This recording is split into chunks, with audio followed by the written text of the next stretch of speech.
उत्तर प्रदेश के बलरामपुर में धर्मांतरण का सबसे बड़ा चेहरा छांगुर और छांगुर की सबसे करीबी नीतू उर्फ नसरीन के उतरौला स्थित उस बुटीक और कपड़ों के शोरूम पर भी इस वक्त ईडी की रेड चल रही है, जहां पर हम खड़े हैं। ये उतरौला का मेन बाजार है और इस मेन बाजार के बिल्कुल पॉश इलाके में ये 2 मंजिला शोरूम है आसिफिया हसनी हुसैनी कलेक्शन और दोनों फ्लोर पे ये कपड़ों का बड़ा शोरूम है जिसमें महिलाओं से लेकर बच्चों और पुरुषों से लेकर बुजुर्गों के कपड़े मिलते हैं और ये उसी के नाम पर खोला हुआ है। इस तरह के तमाम शोरूम्स, ऐसी तमाम संपत्तियों को नीतू के नाम पर, नीतू नसरीन के नाम पर छांगुर ने बना रखा था, जिससे एक मोटी रकम आती थी और जो पैसे बाहर से ट्रांजैक्शन किए जाते थे उनको ऐसे ही लोकल स्तर पर खपाया जाता था और 2 नंबर के पैसे को ऐसा शक और आरोप है कि 1 नंबर में तब्दील किया जाता था। सुबह 5 बजे से लखनऊ से इन्हीं गाड़ियों में सवार होकर ईडी की टीम पहुंची हुई है। बाहर सिक्योरिटी पर्सनल्स को रखा गया है और दोनों फ्लोर पे इस वक्त ईडी की टीम कार्रवाई कर रही है। पूरा डाटा निकाला जा रहा है, बैंक के ट्रांजैक्शंस निकाले जा रहे हैं, कपड़ों की खरीदारी कहां से होती थी, क्या टैक्स भरा जाता था, किन किन लोगों की इन्वॉल्वमेंट थी, किसके नाम पर दुकान, किसके नाम पर लाइसेंस, इन तमाम डिटेल्स को जानने की कोशिश हो रही है। कुल 40 गाड़ियों में सवार होकर ईडी की टीम 12 जगहों पर बलरामपुर के उतरौला में इस वक्त इस रेड की कार्रवाई को अंजाम दे रही है और पूरे बलरामपुर के उतरौला में इस वक्त बहुत ज्यादा लोगों में संशय जैसा माहौल है। वजह यह है कि लगातार पिछले 15 दिनों से उतरौला लाइमलाइट में बना हुआ है। छांगुर के कारनामे एक एक करके बाहर निकल रहे हैं। शुरुआत में धर्मांतरण का शक था, बाद में आतंकी फंडिंग और उसके बाद इसके तार कैसे नेपाल, अरब के कई मुल्कों समेत भारत के कई राज्यों तक पहुंचे हैं और उन्हीं की कनेक्शन की जांच करते हुए फिलहाल ईडी ये जांच कर रही है और ईडी की टीम 8 घंटे से ज्यादा वक्त से इस छापेमारी को अंजाम दे रही है। बलरामपुर में ऐसे तमाम प्रतिष्ठान हैं जिनका संबंध छांगुर, उसकी करीबी नीतू, उसके पति नवीन समेत तमाम लोगों से है और जिन जिन से उनके कनेक्शंस एस्टैब्लिश हो रहे हैं, ईडी वहां पर इस वक्त छापेमारी कर रही है। आज देर शाम तक इस छापेमारी के चलने की संभावना है और छापेमारी के बाद ईडी एक ऑफिशियल स्टेटमेंट जारी करेगी कि किस इनपुट के आधार पर इस रेड को किया गया है, किन किन लोगों के घर पर किया गया है, क्या क्या बरामद हुआ है और क्या क्या आरोप लगाए गए थे, उनमें क्या क्या इस्टेब्लिश हो रहा है, उसी को उसके ऑफिशियल्स को कंफर्म करने के लिए फिलहाल ये रेड चल रही है और 8 घंटे से ईडी की ये रेड यहां पर जारी है। कैमरा पर्सन सुभाष के साथ सहयोगी सुशील के साथ विपिन चौबे, TV9 भारतवर्ष, बलरामपुर उतरौला। बलरामपुर के उतरौला में छांगुर के जिन परिचितों के 12 ठिकानों पर रेड चल रही है, उसमें उतरौला के मेन मार्केट में उन दोनों भाइयों के घर भी रेड चल रही है जिन्होंने 2019 में अपनी जमीन छांगुर को, उसका साम्राज्य जिस जगह पर उसने खड़ा किया, उस जगह को बनाने के लिए बेचा था। ये दोनों भाइयों का घर है, संतोष और दुर्गेश बता रहे हैं और ये जो इस घर के बाहर गाड़ी आपको नजर आ रही है, इसी गाड़ी में बैठकर लखनऊ से ईडी की टीम आई हुई है और इस वक्त भी अंदर जब हम इस रिपोर्ट को फाइल कर रहे हैं तो उस वक्त ईडी की टीम अंदर मौजूद है और एक एक बैंक ट्रांजैक्शन की डिटेल्स, परिवार की डील क्या थी, क्यों, कब, किसके कहने पर कैसे बेचा गया और उसके बाद से संबंध कैसे रहे, वो पैसे का ट्रांजैक्शन कैसे हुआ, उन तमाम डिटेल्स को वेरीफाई करने की कोशिश की जा रही है। इसके अलावा बहुत बड़ी संख्या में यूपी पुलिस और पैरामिलिट्री फोर्स के लोगों को भी उतारा गया है और सामने आपको यूपी पुलिस और पीएसी के ट्रक्स भी नजर आएंगे। बलरामपुर का ये उतरौला का मेन बाजार है जहां पर ऐसे कुल 12 ठिकाने हैं जहां पर इस वक्त रेड चल रही है, जिसमें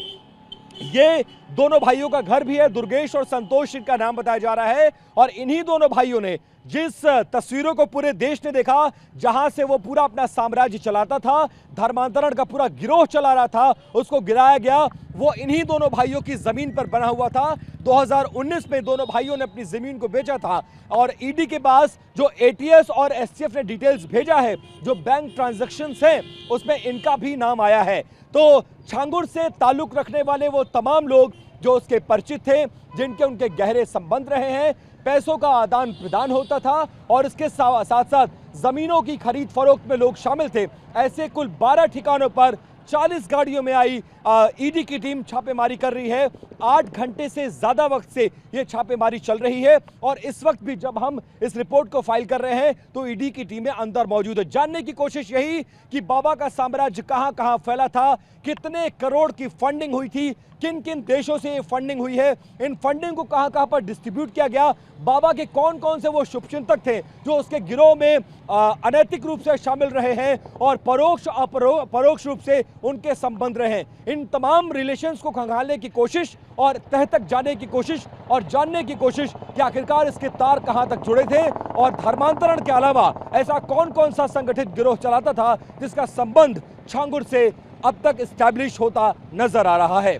कैमरा पर्सन सुभाष और सहयोगी सुशील के साथ विपिन चौबे, TV9 भारतवर्ष, बलरामपुर। उत्तर प्रदेश के चर्चित बलरामपुर के धर्मांतरण के मामले में अब ईडी की एंट्री हो चुकी है और हम इस वक्त बलरामपुर के उतरौला के उसी जगह पर खड़े हैं जहां बीते कुछ दिनों से इस तरह की कार्रवाई चल रही थी और आज देखिए इस पूरे मामले में ईडी की एंट्री हो चुकी है। ये छांगुर का वही किला है जिसको ध्वस्त किया गया था और इसी कैंपस के अंदर धर्मांतरण का पूरा गिरोह चलाया जाता था। आज सुबह लगभग 5 बजे